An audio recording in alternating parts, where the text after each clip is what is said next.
jako akawuwo.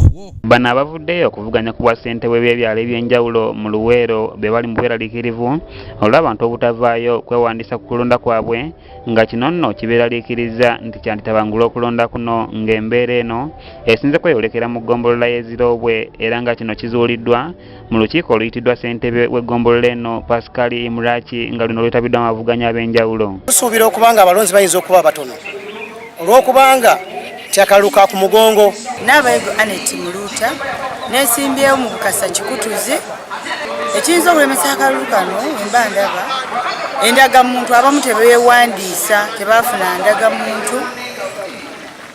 Newankubadde nga biri bityo bano bagamba nti bamalirivu okwetaba mu lwokaano luno okusobola okutuusa enkulaakulana ku bitundu byabwe eby'enjawulo.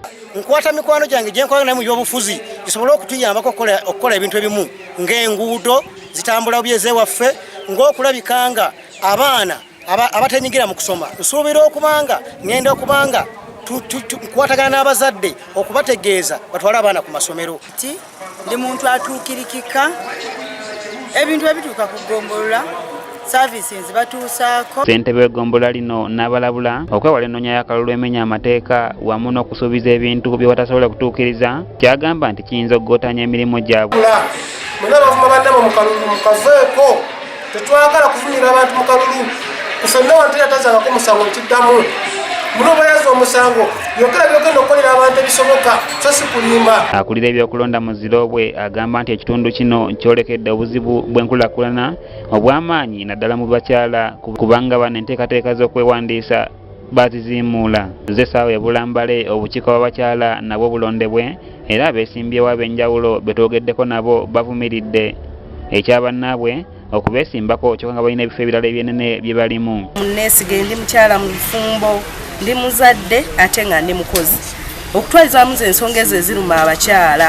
Wano abantu ab'enjawulo bakubiriza abakyala okujjumbira okulonda kuno wamu n'abaana babawangudde okuweereza abantu baabwe n'obwesimbu okwewala okulya enguzi.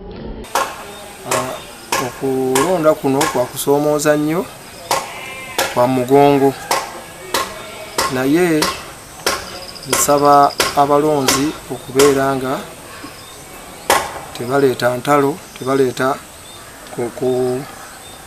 kusosolegana twala obuvunaanyizibwa bwabwe nekozesa omukisa ogubaweereddwa bagende balonde n'abakyala b'ekyalo agenda kulondebwa nga 14 mu kifo wennyini we beewandiisiza. Kanyike Kevin yakusakidde eggulire lino okulwa Ebye Television.